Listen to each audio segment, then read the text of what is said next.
Assalamualaikum warahmatullahi wabarakatuh. Perkenalkan, nama saya Ariska Hanum Saputri dari Universitas Sunan Giri Surabaya, Prodi Pendidikan Guru Madrasah Ibtidaiyah semester 3 Malam. Di sini saya akan mempresentasikan tentang materi Bahasa Indonesia kelas 6 semester genap. A. Menyimpulkan isi berita.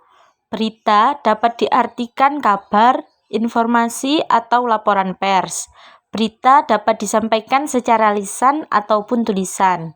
Berita yang disampaikan secara lisan dapat didapatkan melalui media televisi dan radio. Sedangkan berita tertulis bisa didapatkan dari koran, majalah, buletin, dan sebagainya. Menyimpulkan adalah mengambil inti dari suatu bacaan atau berita yang didengar. Cara menyimpulkan berita. A. Simaklah berita dengan sungguh-sungguh. B. Catatlah gagasan pokok dari berita. C. Simpulkan gagasan pokok di atas.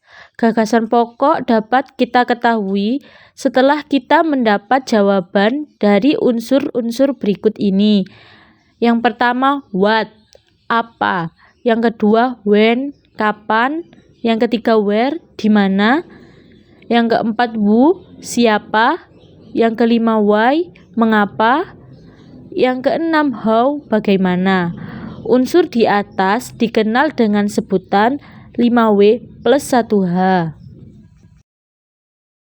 B. Menyusun naskah pidato. Pidato atau orasi adalah mengungkapkan pikiran dalam bentuk kata-kata yang ditujukan kepada orang banyak. Yang harus diperhatikan saat berpidato adalah lafal, pengucapan kata atau kalimat harus jelas, intonasi, tekanan dalam setiap kalimat harus tepat, sikap harus sopan dan tidak kaku. Ada beberapa cara berpidato. Yang pertama, pidato dengan membaca naskah. Yang kedua, pidato tanpa naskah. Yang ketiga, pidato dengan membawa kerangka pidato dan mengembangkannya saat berpidato. Hal yang harus dilakukan sebelum menyusun kerangka pidato. Yang pertama, menentukan tema. Yang kedua, mengetahui untuk siapa pidato itu akan disampaikan. Yang ketiga, menentukan pokok-pokok apa saja yang akan disampaikan. Pokok-pokok yang disampaikan dalam pidato meliputi pembukaan. Bagian pembukaan berisi kata pengantar atau salam pembuka. Kata pengantar berisi tentang khutbah, sapaan kepada peserta dengan salam hormat, memanjatkan rasa syukur kepada Tuhan, sholawat dan salam atas Rasulullah. Yang kedua, isi. Bagian isi berisi tentang hal-hal pokok yang akan disampaikan, dapat berupa informasi, alasan, hiburan, pengaruh, dan pengetahuan. Yang ketiga, penutup. Bagian penutup berisi tentang yang pertama, ucapan terima kasih atas segala perhatian. Yang kedua, ucapan maaf bila ada kesalahan kata dalam berpidato. Yang ketiga, ucapan kalimat penutup. Dan yang keempat, salam penutup. Membaca intensif teks. Membaca intensif adalah teknik membaca dengan sungguh-sungguh, detail, urut, dan rinci untuk memahami isi bacaan. Membaca intensif dapat digunakan untuk menemukan makna tersirat, tersembunyi, maupun tersurat, tertulis dalam suatu bacaan. Makna tersirat adalah makna yang tersembunyi yang terdapat dalam wacana. Makna itu tidak secara nyata tertulis dalam wacana, namun makna tersirat dapat diketahui manakala sudah membaca wacana tersebut dengan tuntas. Makna tersirat ini tidak akan dijumpai pada kalimat-kalimat yang terdapat dalam wacana. Makna secara otomatis akan diketahui bila kita sudah membaca wacana itu dengan cermat. Membaca intensif juga dapat dilakukan untuk menemukan ide pokok atau tema suatu bacaan. Membaca intensif berfungsi untuk mengetahui lebih banyak tentang bacaan, misalnya tentang penulisnya atau permasalahan yang dibicarakan mulai dari awal sampai akhir. D. Mengenal drama. A. Menceritakan isi drama. Drama adalah lukisan dan watak manusia melalui gerak dan dialog di atas pentas.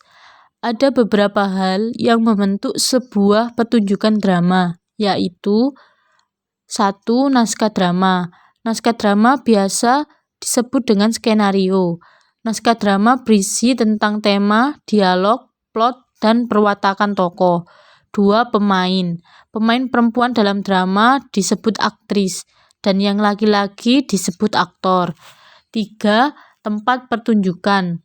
Tempat pertunjukan drama biasanya di panggung yang disebut dengan teater. 4. Penonton. Penonton adalah salah satu faktor pendukung dalam drama. Jika tidak ada penonton, maka pertunjukan drama tidak akan berjalan dengan lancar. B. Mengidentifikasi unsur drama. Berbagai unsur dalam drama adalah sebagai berikut. 1. Tema. Tema merupakan suatu yang menjiwai cerita dalam drama. Tema menjadi dasar dalam bercerita. Jiwa atau ruh sebuah drama terletak di dalam tema. Tema yang sering dipakai dalam penulisan sebuah drama, misalnya masalah ketimpangan sosial, keagamaan, kemiskinan, perjuangan, percintaan, persahabatan, pendidikan, kesederhanaan, dan lain-lain. 2. Tokoh. Tokoh merupakan seseorang yang berperan dalam sebuah drama. Tokoh dalam sebuah drama masing-masing mempunyai suatu sifat atau watak yang diungkapkan oleh penulis naskah. 3. Sifat atau watak atau disebut juga karakter. Ada 3 cara untuk mengetahui watak atau karakter tokoh, yaitu 1. Dari sikap dan perilaku tokoh tersebut. 2. Dari pembicaraan si tokoh dengan tokoh yang lain. 3. Dari cara tokoh lain terhadap tokoh tersebut. Watak atau karakter tokoh dapat bermacam-macam, misalnya jujur, sabar, rajin, hormat, lucu, pemarah, penyayang, dan lain-lain. 4. Alur atau plot. Alur adalah jalan cerita atau kronologi terjadinya peristiwa dalam cerita. Secara garis besar, alur dibagi menjadi 2 macam, yaitu alur maju. Alur maju adalah alur yang menceritakan peristiwa atau suatu kejadian secara urut dari awal sampai akhir. Yang kedua, alur mundur atau flashback.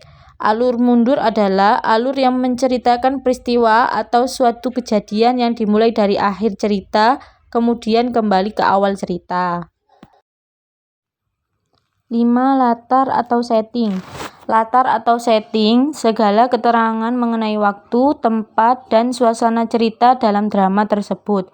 Latar terbagi atas 1.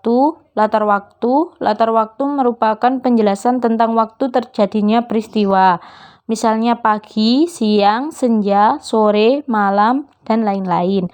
2. Latar tempat. Latar tempat merupakan penjelasan tentang tempat terjadinya peristiwa, misalnya di desa, kota, pelabuhan, hutan, sawah, sekolah, kelas, terminal, dan lain-lain. 3. Latar suasana. Latar suasana meliputi bagaimana suasana saat peristiwa itu terjadi, misalnya menggembirakan, menyedihkan, menyenangkan, mencengkam, mengharukan, menakutkan, dan lain-lain. 6. Amanat. Amanat adalah pesan yang ingin disampaikan oleh si penulis naskah drama. Pesan ini berupa nilai-nilai moral, hikmah, dan nilai didik yang diharapkan para penikmat drama mampu menerima pesan moral tersebut. Ada cara mudah untuk memahami isi sebuah drama, yaitu kenali tokoh-tokoh beserta perwatakannya. Pahami permasalahan yang muncul. Pahami jalan keluar yang dilakukan tokoh-tokoh dalam mengatasi permasalahan tersebut. E. Melaporkan isi buku. Langkah yang perlu kita lakukan agar dapat melaporkan isi buku dengan baik adalah mencatat identitas buku. Identitas buku antara lain meliputi judul buku, nama pengarang, jumlah halaman, penerbit, isi buku. Identitas buku di atas dapat digunakan sebagai acuan dalam melaporkan isi buku. Untuk itu, kita perlu merangkaikan identitas buku tersebut ke dalam beberapa kalimat yang jelas dan runtut sehingga mudah dipahami oleh orang lain. F. Menulis surat resmi. Surat dapat dibedakan menjadi dua, yaitu surat resmi dan surat tidak resmi. Kedua jenis surat itu dapat dibedakan berdasarkan hal sebagai berikut. Surat resmi. 1. Berbentuk standar. Ada beberapa bagian surat yang harus ada seperti kop surat, nomor surat, stempel. 2. Bahasa. Menggunakan ragam bahasa baku seperti saya, kamu, saudara, memang, nanti. 3. Isi bersifat kedinasan. Surat tidak resmi. 1. Berbentuk bebas, tidak baku, sekehendak penulis surat, tidak memakai kop surat, nomor surat, dan stempel. 2. Bahasa. Dapat menggunakan bahasa tidak baku seperti gue, lo, emang, entar, dan lain-lain. 3. Isi bersifat pribadi. Bagian-bagian surat resmi. 1. Kepala surat. Bagian atas surat yang berisi keterangan tentang nama, alamat, kode pos, dan nomor telepon suatu lembaga resmi pemerintahan, kantor, atau badan usaha. 2. Tanggal pembuatan surat.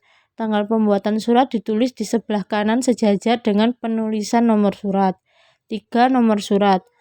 Nomor surat terdiri atas nomor surat, kode suatu lembaga resmi pemerintahan atau badan usaha, bulan dan tahun pembuatan surat, nomor surat sesuai dengan nomor urut pada agenda surat keluar resmi pemerintahan atau badan usaha tersebut. 4. Lampiran. Diisi dengan angka yang menunjukkan jumlah lembar atau bendel yang dilampirkan dalam surat tersebut. 5. Perihal surat. Perihal surat resmi merupakan inti pokok dari surat resmi, sehingga perihal surat resmi ditulis tebal atau diberi garis bawah. 6. Alamat surat. Ditulis nama dan alamat lengkap orang atau pihak yang dituju dari surat tersebut. 7. Salam pembuka. Salam pembuka diawali huruf kapital, diakhiri dengan tanda baca koma, dan ditulis di sebelah kiri. 8. Isi surat. Memuat isi pokok surat secara lengkap sesuai dengan perihal surat yang sudah ditulis di atas. 9. Salam penutup. Salam penutup berisi harapan dan ucapan terima kasih. 10. Jabatan. Ditulis jabatan pengirim surat resmi. G. Membaca puisi karya sendiri. Puisi merupakan karangan yang bentuknya terikat dan bahasanya padat. Jika diperhatikan bentuknya, puisi terikat bait, jumlah larik tiap bait, adanya saja atau persamaan bunyi, dan irama atau pertentangan bunyi. Saat membaca puisi, kita harus menggunakan ekspresi. Ekspresi adalah pengungkapan diri. Ekspresi bisa bermacam-macam. Bisa ekspresi menangis saat sedih, ekspresi tertawa saat senang, dan ekspresi bingung saat bingung. Cara berekspresi yang tepat saat membaca puisi yaitu sebagai berikut. A. Pahamilah isi puisi. B. Berdirilah dengan tenang. C. Bacalah dengan ekspresi yang tepat. Sekian presentasi yang dapat saya sampaikan, kurang lebihnya mohon maaf. Wassalamualaikum warahmatullahi wabarakatuh.